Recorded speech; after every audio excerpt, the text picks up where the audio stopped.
You are listening to Exploring Sacred with your host, Denise Iwana Francisco, on the Temple Within Radio and Digital Media Network, giving voice to the sacred. Good morning, everybody. Welcome to a beautiful brand new day, and welcome to Exploring Sacred here on the Temple Within Radio and Media Network.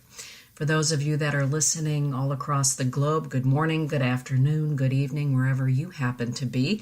It's great to have you with me today. And for those of you that perhaps are Facebooking right at this moment, I'm going to post the link to the chat room on my Exploring Sacred page there on Facebook. So there we have it. If you go to Exploring Sacred with Denise Iwana Francisco, you will see that I just posted at the top of the page the link to the chat room. And I have pinned it to the top, so I think that we are good to go with all of the details of the radio show this morning. But good morning to all of you. Good morning to your ancestors, your good, kind, loving, wise, compassionate ancestors. We've kind of been on a roll these past few weeks with our ancestors, ancestral memories, ancestral DNA. And it just seemed like a perfect follow-up to talk about what about ancestral spirituality, ancestral religion, or ancestral spirituality that became religion.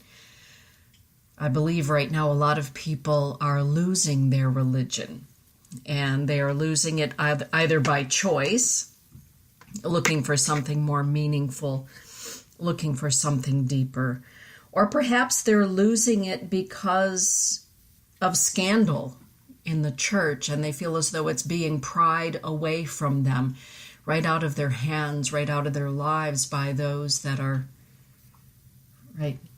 misbehaving really isn't even the word, right? Those that are not walking the good red road within their religion, causing a lot of consternation and upset and upheaval, and sometimes the stripping away of. And where do I go now? I remember when I was first divorced in 2004. And, at that time, going to church was just something that we did. The kids were in catechism and all those good sorts of things. And I remembered waking up one morning and thinking to myself, now that I am a divorced woman, I can no longer go for communion. I'm no longer welcome in that part of the sacred ceremony. And it really hit me that at that moment, I felt I was losing my religion. I was losing a part of myself that remained a part of who I was as long as I was in compliance with. I'll say it that way. As long as I was in compliance with. As long as I was meeting the rules and regulations of. And all of a sudden, I wasn't any longer. And I thought to myself, well, now this is an interesting day, isn't it? Now where do I go? Now what do I do? And I remember my daughter saying, well, if you're not allowed to go to church because you're divorced, I'm not so certain that I really want to go, Mom. That doesn't make any sense to me. I said, well, I can go to church. We can all go to Mass. However, I am not welcome to participate in communion at this time. And that was just a little bit more than Elise felt that she wanted to deal with, or that she could deal with at that time. And she began to look more deeply within her own soul, within her own heart and spirit, about what is God to me? What is Creator to me? And where do I find Creator if I'm not finding Creator in church every Sunday or at catechism every Wednesday evening? Where do I find Creator? Again, I feel a lot of people right now are asking that question. Where do I find Creator if I'm not finding Creator within a building? Or maybe I'd like to find Creator within a building or a community of people that come together within a building. Maybe that's what I'm looking for. Spiritual ancestry. When we just take a look at those words, ancestors, our ancestors go back thousands and thousands of years. It's more than just the aunties and the uncles that we've been hanging out with, for quite some time in this lifetime. We're talking hundreds of years. We're talking thousands of years. And back in those days, long time ago, before bricks and mortar, our relatives, our ancestors still danced with creation, danced with Creator, had spirituality, even if they didn't call it that. But there was a connection too. There was a connection to the seen and the unseen. And frankly, having a keen intuition at one point was probably very important to just staying alive, keeping alive. Having a sense of knowing, of understanding of which way the wind was going to be blowing and what those winds carried was paramount, I believe, for a lot of our relatives to simply exist, to stay warm, to stay fed. And as time progressed, perhaps conversations began to revolve around the unseen. And what is that unseen? What is it that makes the morning star woman rise in the morning? What is it that makes the morning star woman become the evening star woman at night? Good morning, Carla Jo. Carla Jo Worth is in the chat. This is a great conversation to be having with Carla Jo in the house, because Carla Jo is going to be teaching a series of 3 classes at the School of Sacred Studies about pagan deities and earth-based religion, nature-based religion, sky-based religion, before it was known as religion, right? So spirituality, communion with. And if you check it out at schoolofsacredstudies.com, you'll see exactly what I'm talking about on the classes page. And, the fact of the matter is, our history doesn't delineate that there in the beginning all of our relatives were Catholic or Protestant or Jewish or whatever. At one time, our relatives, our ancestors, didn't necessarily worship, but they did have a reverence for and an understanding of what the sky was telling us, what the winds were telling us, what all living things, seen and unseen, were telling us. We call that paganism now. And for some people, paganism is equaled to the darkness, right? The shadow, and not the finer sides of darkness and shadow. There's a lot to be gleaned from darkness and shadow. And there is a difference between that and the word evil. And I believe that evil is the way that some people perceive what they do not know, what they do not understand. For a lot of people, goes into the bag or the drawer or the file cabinet file that says evil, that's labeled evil. And so normally we can come to understand that what we think is evil, if we take a look at it and come to understand it, we can learn a whole lot rather than just tossing the baby out with the bathwater. But anyway, that's a whole other subject for the moment. But we're talking about ancestral spirituality. What were our ancestors talking about? What were they understanding a long time ago before they came together in communities to understand it and talk about it? Well, whatever it was, it kept them strong. It kept them wise. It kept them able to perpetuate and to populate and to live on in good ways, or we all wouldn't be here. We all wouldn't be here. So wherever it was that they gained their sustenance from back then, worked. And it may not have been as scientific, it may not have been canonized, but it worked. Understanding the cycles, really, I believe, was the basic canon, if you will, of our ancestors and their spirituality. It was having an understanding and a relationship with the cycles of things. the cycles of the moon, the cycle of the sun, the cycle of the seasons, the cycles of their own body, the cycles of the tides. That understanding that whatever we do here on Grandmother Earth, there is a reaction for every one of our actions. The law of karma also applies to how we behave in the seen and unseen worlds.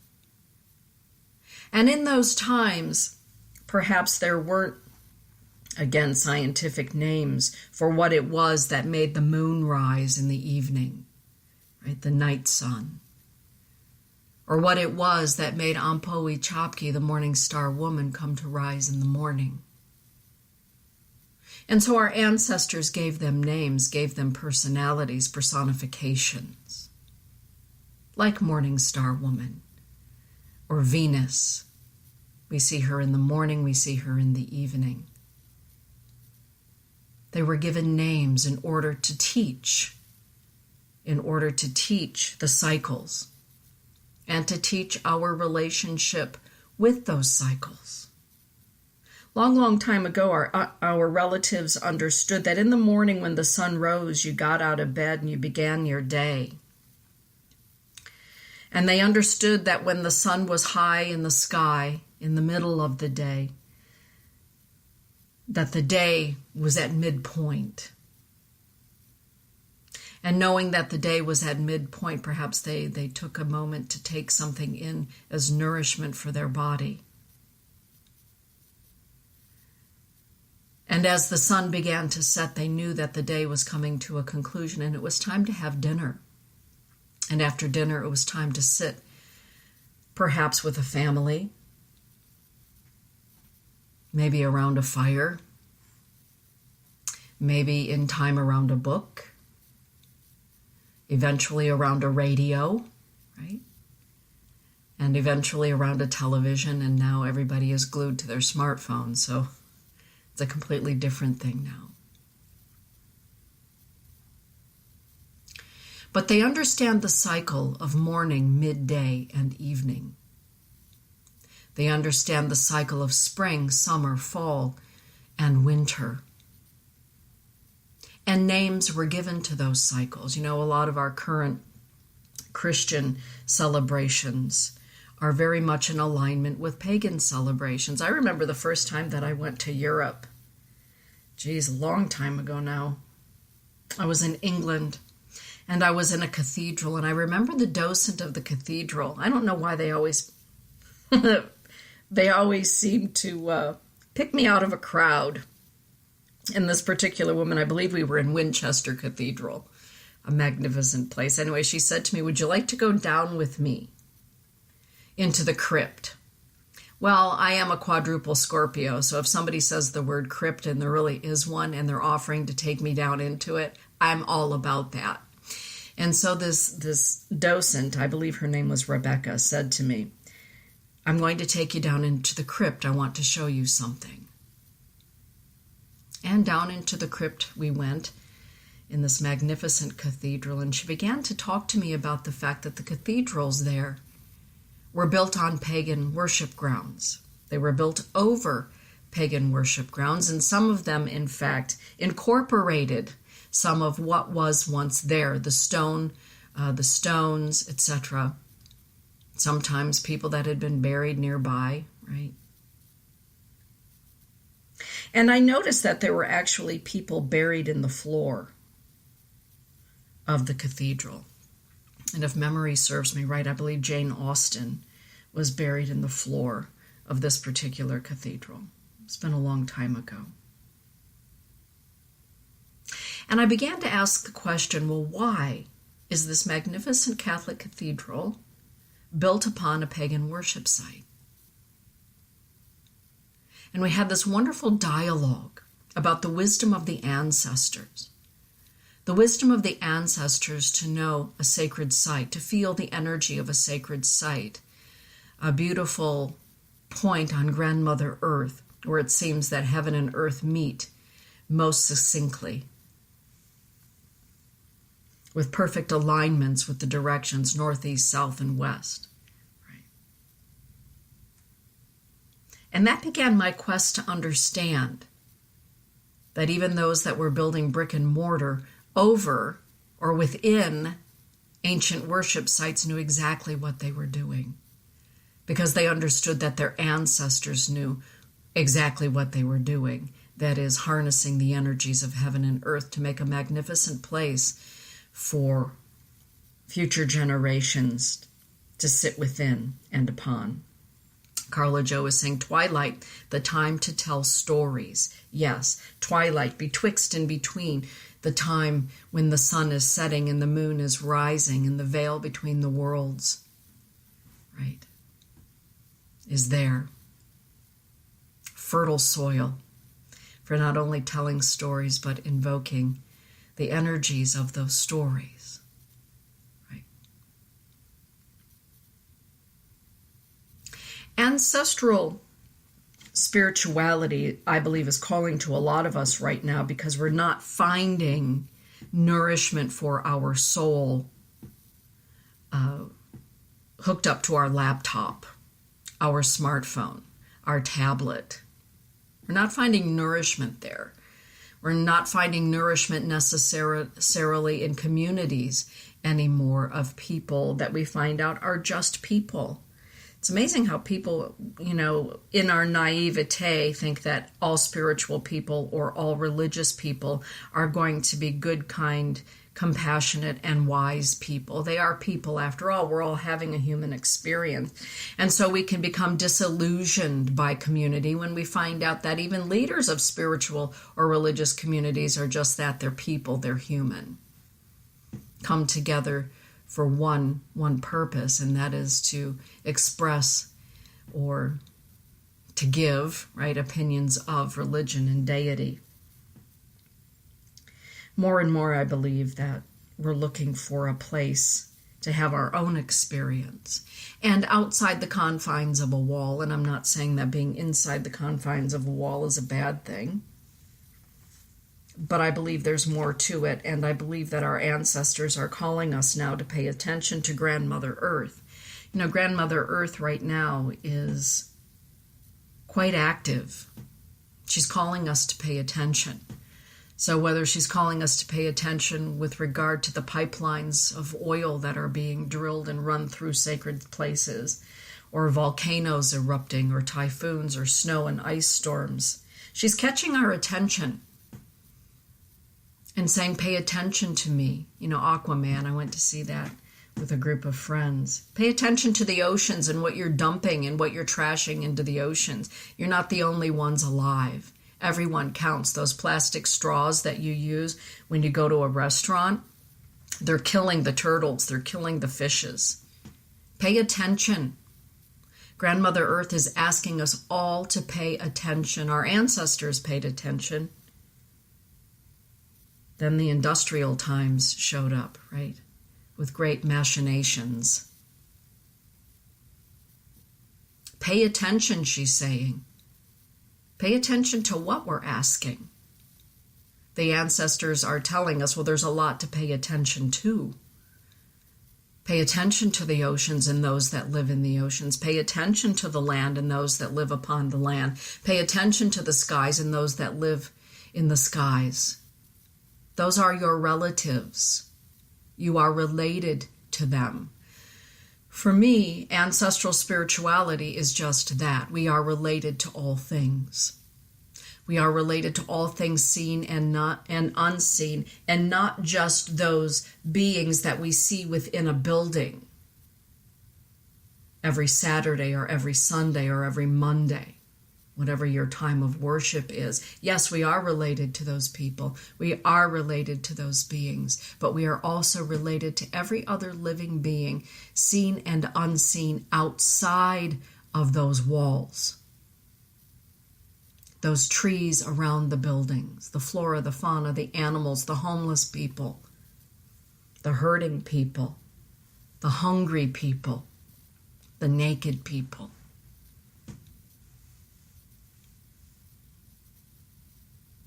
And what are we going to do about that? That's what the ancestors say. What are you going to do about that? It's amazing when we take the time to go outdoors and we begin to take a look outside of the walls of our home, right? The people within our home, and understand that we are related. Carla Jo is saying, we went into the cities and became disconnected from Mother Earth and each other. Spot on, Carla Jo. And right now, Grandmother Earth is saying, but what about reconnecting? What about reconnecting with the land? Here in the United States, I believe that this is why so many people are enamored with, interested in Native Americans and Native American spirituality. Even Native Americans, some of them, not all of them, are asking the question, but what about the spirituality of our ancestors? I've been very blessed these past, 12 years, 13 years now. Yeah, 13 years now, to have amazing mentors and teachers in Native American spirituality, connecting to the land, connecting to every living thing, seen and unseen. It's been a big blessing for me. And as I grow older, then the question becomes, and where else do we find that?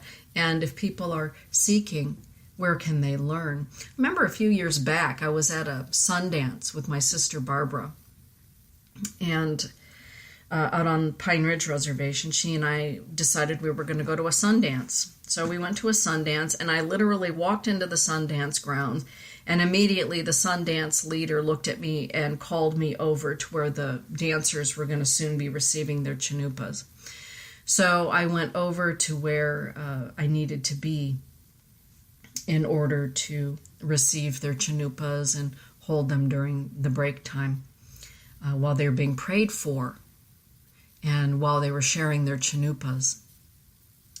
So anyway, I received a beautiful chanupa from one of the dancers, and at that point then you take the chanupa around the circle of people who are there to support. And so in a very sacred way, I had this chanupa, and my sister Barbara said, take it up and over to the eastern door where people are sitting in the east, and I did. So I took my chanupa up there, and there were a group of students from Norway and Sweden. And they spoke very little English. They were there with an American person. And so through the American person, I explained to them what it was that they were doing with this chanupa and what the chanupa was, letting them know so they could understand what was going on. And each of them smoked the chanupa or the pipe with me. And that part of the ceremony was done, so I brought it back and to the point where the dancers come to retrieve their pipes back. And I went back and I sat down with my sister, my Chue Barbara. And all of a sudden, a great big huge storm started to rumble in. I mean, it was a big one. The Thunder people were rolling right across the Badlands. And if you've ever been out to South Dakota in the United States here and you see a thunder bluster roll across the Badlands with thunder and lightning inside the clouds, it is a miraculous and scary sight to behold. So she and I quickly got in our vehicle, and we went and found a little place to have something to eat on the reservation. And as we were getting our food, this group of students from Sweden and Norway walked into the restaurant. They were drowned in the water that had come by. And one of the young men stopped me, and he said in very broken English, "Thank you for teaching us about what we were doing." And I looked at him, his interpreter was there, and I said, "Where are you from? You sound like you're from Sweden or Norway." And he said, we're from both of those places. And I said, well, I'm curious about something. Why did you travel all the way here to Native America to experience the Sundance? And he looked at me and he said, because my people have forgotten their religious or their spiritual connection to the land and to the realm of spirit. And we knew we could find it here. And I looked at him and I said, but aren't there places where you come from where you can study the likes of Odin, Thor, Frey, Floki, Loki,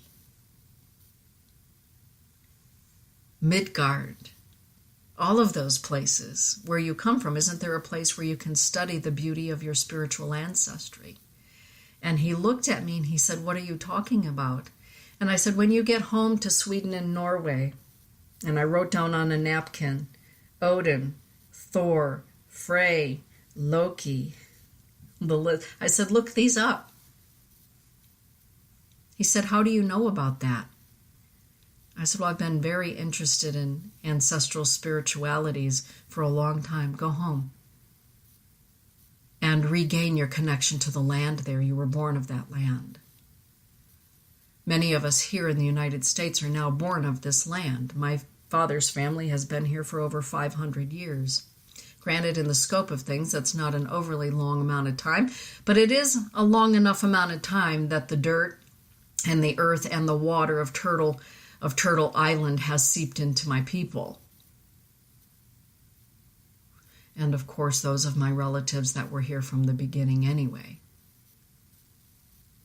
What about the spirituality of your land? Those of you that are listening to me from somewhere outside of the United States, or maybe inside the United States, and maybe you come from German heritage. Maybe you come from Norwegian heritage or Asian or Middle Eastern. What is your spiritual ancestry? Well, now we can find out what our blood DNA ancestry is, but what about the spirituality of those ancestors?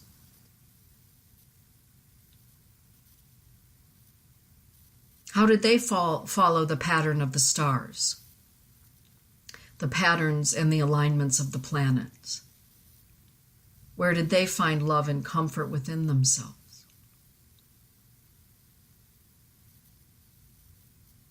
How did they learn about the cycles of nature and the cycles of their own bodies? Where did they learn which of the plants were medicinal and which of the plants were able to kill and to harm? Where did they learn that? Well, if we go back far enough, perhaps the answer is our star ancestors, right? Those ancestors that originally came from the starry nations, the cosmos. But for the purpose of this discussion, a lot of times I spend time, especially these last few days, I was without power here at our home for 5 days. Gives you lots of time to bring out the really old books, the old manuscripts. Take a look at them. Take a look at some new ones that I've not yet touched and review some of the old ones. I love finding the origins of things. What is the origin of the Baptist religion or the Catholic religion or Protestantism or Judaism or the Essenes or, just a variety. There are so many isms. What are the roots? What were they before they had a name, a collective? And who participated in that? Who participated in coagulating them into a group, a common cause? It's stunning when we take the time to learn, what about my religion? Where did that come from? What is the source of it? I remember one time having a conversation with a Baptist minister on a plane. I was coming back from somewhere. I think it was out west. And I had just been to Egypt for the second time. And I believe this was around 2010. I had just been back to Egypt, and he and I got on this long conversation about this very subject matter. And the fact that he was Baptist. He was a Baptist minister. And wanted to know if I had been saved by the Lord Jesus Christ. And we had this long conversation about the Christ light and the Christ consciousness and who Yeshua ben Joseph was. And I looked at him and I said, hey, have you ever been to Egypt, near Alexandria, Egypt, to be specific? Have you ever been to the Coptic monastery there? And he looked at me and he said, well, no, why? Why would I go there? And I said, well, I think that you'll find this interesting. Did you know that the Coptic monastery there near Alexandria is actually built on the site where the bones of John the Baptist were found? his burial site. And he looked at me, his eyeballs got really big. And I said, I am serious, I was just there. And in fact, you can look down into the grave site or the grotto where they dug up his bones. They discovered them. And he's now in a beautiful wooden sarcophagus. But buried right alongside him in the floors of the Coptic temple are all of the Coptic popes. Coptic, the Church of Egypt. And he was astonished. I said, well, you know, John the Baptist lived in what we now call the Middle East, right? He looked at me and he said, well, yes. I said, so you've not ever wondered, you know, where he went or who he was or where he lived or how he went from being, you know, a man crying out in the desert, as they say, to the father of your religion? And he looked at me and he said, no. Well, then we really started having some great conversations because we had a commonality. And by the time that flight was done, the good Reverend looked at me and he said, Denise, you are always welcome in my home, and here's my address and here's my phone number. And should you ever be down in Ohio way, you are more than welcome to stay at my home, and I would love to further discuss this. And I said, well, now maybe we both have some food for thought. And he said, I like that. And thank you for not being argumentative with me.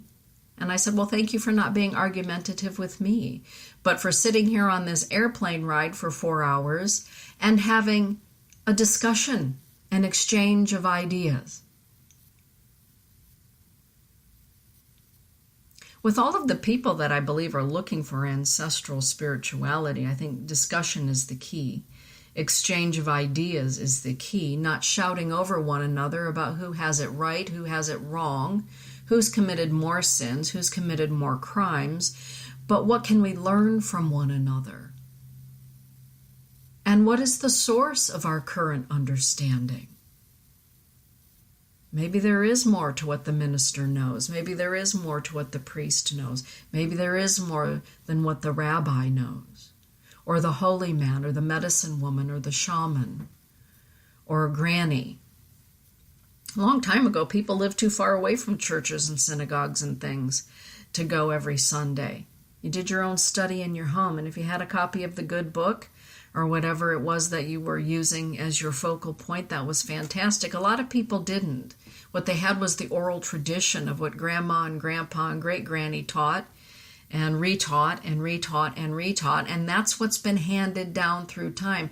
Well, the great news is, everybody, if you come from a family where the oral tradition maybe was never shared, there is no tradition, there's a plethora of wisdom and knowledge out there for us to take a look into if we are so inclined. In my studies in all of these years, 56 years now, what I've discovered is a common point. And the common point of all religions is, number one, be good to one another. It is the golden rule. Be good to one another. Know that what you do to one, you do to all. And that doesn't just, in my estimation, include human beings, but all life. All life. And I believe another one of the commonalities is the understanding of our relationship to, and more than that we are part of the winds, the stars, grandmother, the waterways. We are what the stars are made of. And what does that wisdom have to tell us? Human beings have a lot that they want to go on about, all that they want to share, to editorialize about. But what about in the silence of being with? What about being in the silence with your own soul? What about being in the silence with the ancestors who spent time with the wisdom of their soul?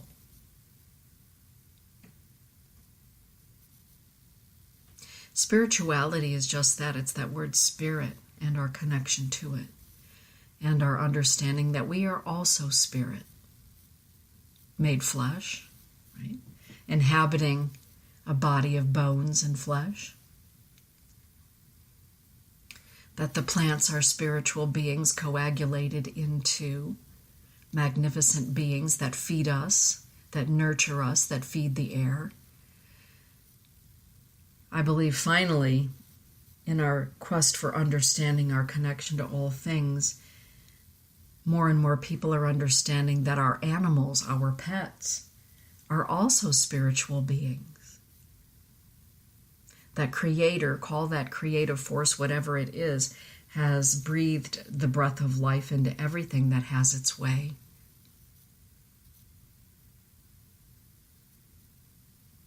Recently, the conversation has come up with a few of my clients. So, Dana, for people when they die, is there really a review? Do we really go through a life review? Well, having had that experience in 2004 of nearly completely disconnecting from my human body following a left brain stroke, oh yes, we do take a look. Not only do we take a look at our life, but we get to feel it, not only from our perspective, but from the perspective of others. Yes, there is a review. It's good to be kind, loving, and compassionate to all loving and living things. It's good to do our best. It's good to understand that we are connected to everything. And whether we call that paganism or spirituality or the Red Road Way or just being good human beings here on Grandmother Earth while we're here, we give so many names to the nameless. So many names to the nameless in order to understand. Hence the birth of mythology and the pantheons of gods and goddesses. We give names to the nameless. With that, everybody, thank you for joining me this morning. Thank you for shining your light. Carla Jo, I'm looking forward to your series at the School of Sacred Studies, beginning, not too far in the distant future. And again, everybody, check it out, schoolofsacredstudies.com. We've got a lot of wonderful classes that are coming up in the study of spirituality, of earth-based understanding. Carla Jo, Catherine Skaggs, Amantha Murphy, the list goes on and on. What is our deeper connection? What is our ancient connection? With that, everybody, oh, hey, Julie Fortino. It's good to be with you all. And yeah, Julie, the magnificent Italian, right? Oh my goodness, talk about the richness of that group of people. Take a look. Teach your children well. Teach your children well. With that, everybody, shine on. Have a beautiful day. Blessings be.